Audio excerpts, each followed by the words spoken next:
Hello दोस्तों, एक बार फिर से आपका स्वागत है मिस स्टडी में। और आज हम लोग बात करेंगे प्रोबेबिलिटी के बारे में। प्रोबेबिलिटी जो है वो बोर्ड एग्जाम में आपका 1 मार्क्स, 2 मार्क्स और 3 मार्क्स और 5 मार्क्स का भी पूछा जाता है। तो अभी हम लोग सिर्फ चर्चा करेंगे 1 मार्क्स, 2 मार्क्स और 3 मार्क्स के लिए। अब पहले ये समझेंगे कि प्रोबेबिलिटी होता क्या है। प्रोबेबिलिटी का एक सामान्य मतलब होता है संभावना। प्रोबेबिलिटी यानी प्रोबेबल, ठीक है। बात करेंगे हम लोग कि प्रोबेबिलिटी ऑफ इवेंट होता क्या है।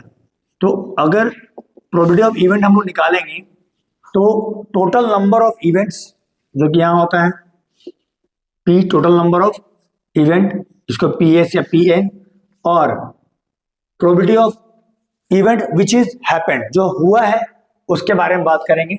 तो पी ए हो सकता है या बी या सी बी, कुछ भी हो सकता है। तो हम लोग एक सिर्फ डिनोटेशन देखे हैं, यानी सिर्फ डिनोट किए हैं, ठीक है। इसमें कोई भी नया बात नहीं है। पी ए जो प्रोबेबिलिटी ऑफ हैपेंड, जो हो चुका है घटना, इवेंट का, और ये टोटल नंबर ऑफ इवेंट्स जो हुआ है, ठीक है।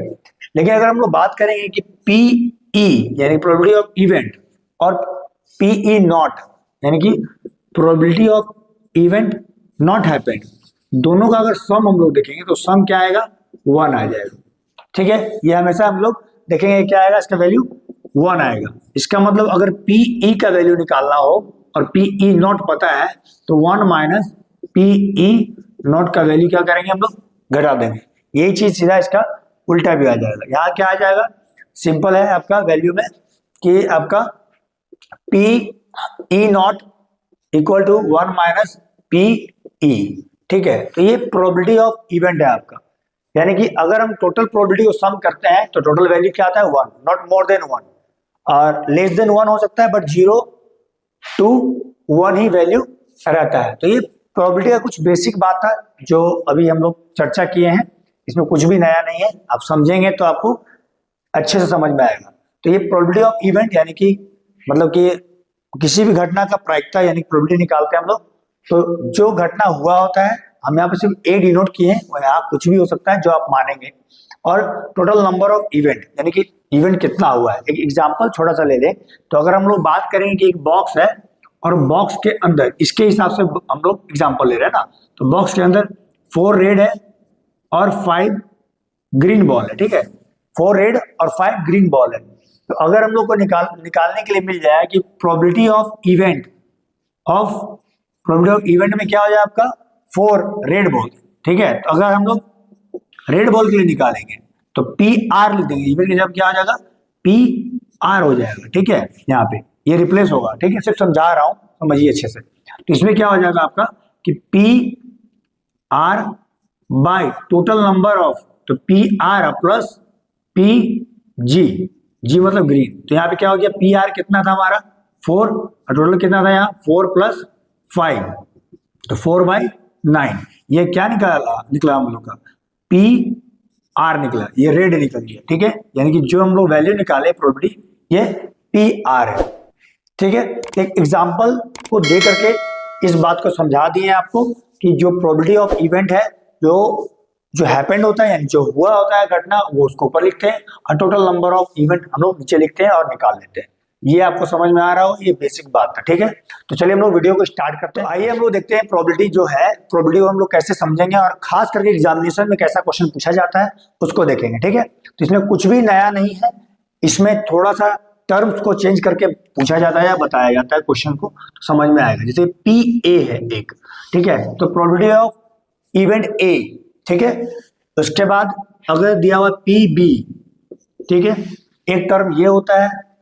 अब यहाँ पे इवेंट ए, इवेंट बी, तो इवेंट सी भी हो सकता है। तो कभी कभी इसको पी ई1 और पी ई2 भी लिखा जाता है। तो इवेंट 1 और इवेंट 2, तो 2 इवेंट हुआ।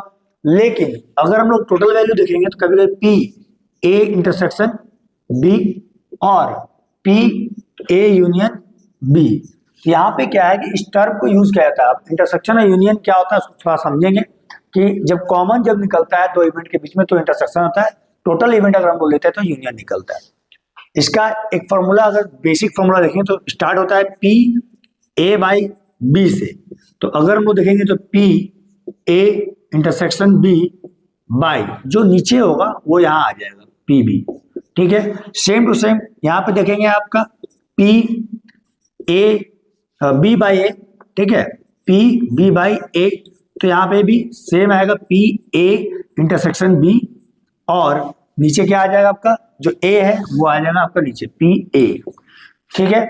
अब इसी में नॉट होगा तो नॉट का तो वैल्यू आपको बता ही चुके कि 1 में से क्या होगा माइनस हो जाएगा, बट टोटल अगर निकालना हमको पी ए इंटरसेक्शन बी तो क्या हो जाएगा आपका P A plus P B और minus P A union B, यही आपका रिपीट होगा। अगर सेम टू सेम इधर आ जाएगा तो क्या हो जाएगा पी ए यूनियन बी, और यहाँ पे जैसा है वैसा ही रहेगा, सब ये उधर जाके माइनस हो जाएगा, तो P A plus P B और minus P A intersection B, ठीक है। तो कुछ बेसिक फॉर्मूला है जो इसके ही आधार पर बनेगा आपका, और आप आराम से बना सकते हैं प्रोबेबिलिटी को। अब प्रोबेबिलिटी इसी पे बेस्ड आपका एग्जामिनेशन में कंफर्म पूछेगा, इसमें से कोई दो राय नहीं है, ठीक है। तो चलिए हम लोग आगे बढ़ते हैं और इसी के आधार पर हम लोग क्वेश्चन को फिर आगे आइए हम लोग क्वेश्चन को सॉल्व करेंगे। और क्वेश्चन जो सॉल्व करने जा रहे हैं हम लोग वो एग्जामिनेशन में 2 मार्क्स का, 3 मार्क्स का और 1 मार्क्स का भी पूछा जाता है। अगर सारा एक साथ पूछा तो वो 3 मार्क्स का, अगर एक एक करके पूछा तो 1 मार्क्स या 2 मार्क्स का होगा। तो चलिए हम लोग देखते हैं सबसे पहला क्वेश्चन क्या है हमारा, कि ये डाटा दिया हुआ है P A equal to 0.6, P B equal to 0.7 और P A union B equal to 0.9, ठीक है। तो ये समझ लिए। उसके बाद हम लोग क्या करेंगे, पहला क्वेश्चन निकालेंगे, पी पहला है, ठीक है।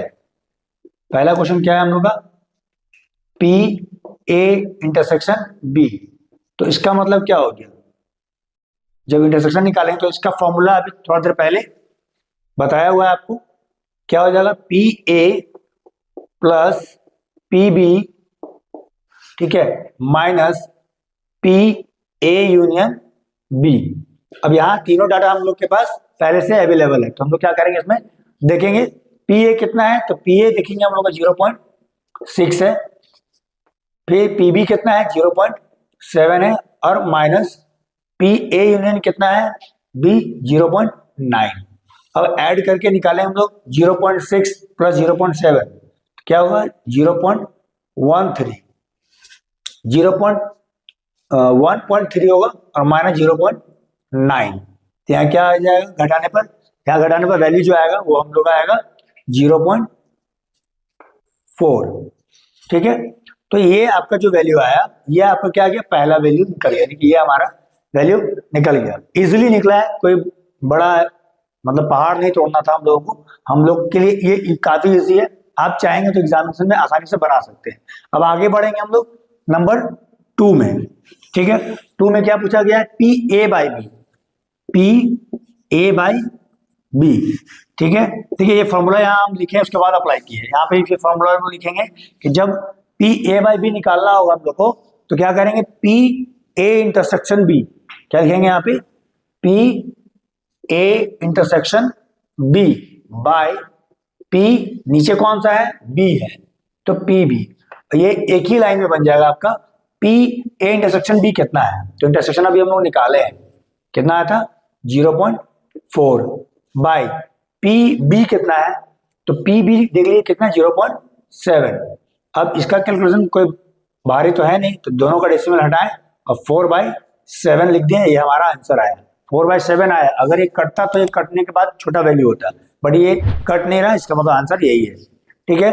अब हम लोग आते हैं थर्ड में, तीसरा में क्या पूछा है आपसे, थर्ड में पूछा है आपका पी बी बाई ए, यानी जस्ट इसका उल्टा पी बी बाई ए, इसका मतलब क्या हो जाएगा, ये आपका P A intersection B by नीचे कौन सा है ए, तो पी ए हो जाएगा।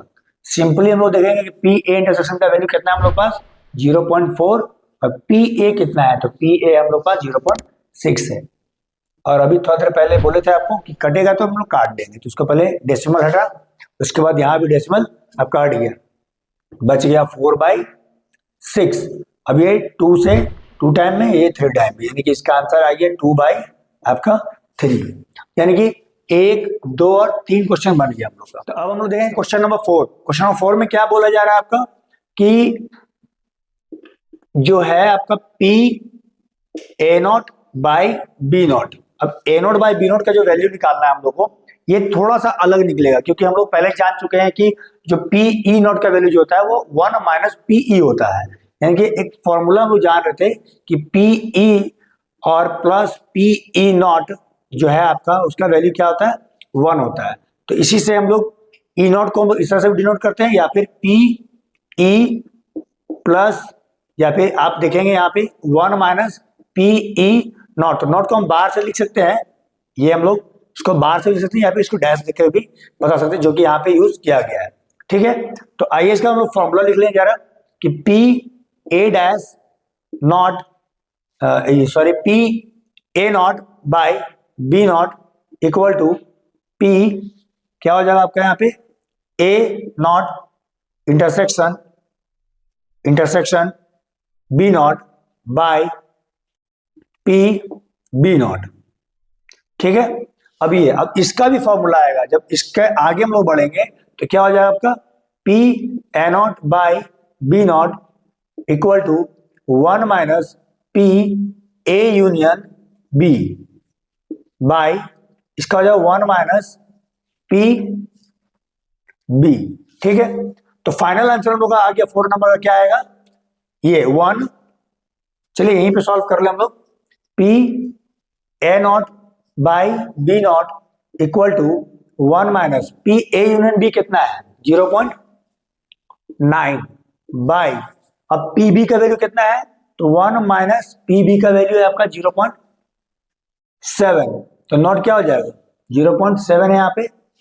अब इसका फाइनल वैल्यू क्या निकल रहा है, P A not by B not equal to, इसको अगर हम लोग घटाएंगे तो क्या आएगा, 0.1 बाई, इस दोनों को घटाएंगे तो क्या आएगा, 0.3, दोनों का डेसिमल अगर हट जाएगा तो क्या वैल्यू आएगा, P A not by B not equal to, ये आपका फाइनल वैल्यू क्या निकल के आ रहा है आपका, 1/3, और यही आपको क्या होगा, आंसर होगा। इसका मतलब हम लोग जो देखे क्वेश्चन में, पी ए दिया हुआ था, पी बी दिया हुआ था, और पी ए यूनियन बी दिया हुआ था। इससे हम लोग 4 क्वेश्चन बनाए हैं। कभी कभी ऑब्जेक्टिव में आपको कोई एक ही पूछ दिया जाएगा तो वो 1 मार्क्स का हो गया, कभी कभी आपका होगा पूरा पूछ दिया गया तो 5 मार्क्स या 3 मार्क्स का भी हो सकता है, लेकिन 5 मार्क्स में ज्यादातर बड़ा क्वेश्चन पूछता है, जो कि हम लोग नेक्स्ट वीडियो में देखेंगे। अभी उम्मीद है कि आपको ये बेसिकली आपको सारा प्रोबेबिलिटी का जो फॉर्मूला है और सारा प्रोबेबिलिटी का जो टर्म है वो समझ में आ गया होगा। ठीक है, और एक बात, ये जाते जाते एक बात बताऊंगा कि ये जो वैल्यूज है ये आपके लिए बहुत इजी है, अगर आप टर्म बाय टर्म समझ गए होंगे तो। ठीक है, अगर कोई समस्या आ रहा है प्रोबेबिलिटी समझने में तो आप कमेंट बॉक्स में जरूर बताएं, और कोई दिक्कत होगा तो हम लोग नेक्स्ट वीडियो में उसको सॉर्ट आउट कर लेंगे। ठीक है, तब तक के लिए जय हिंद, जय भारत।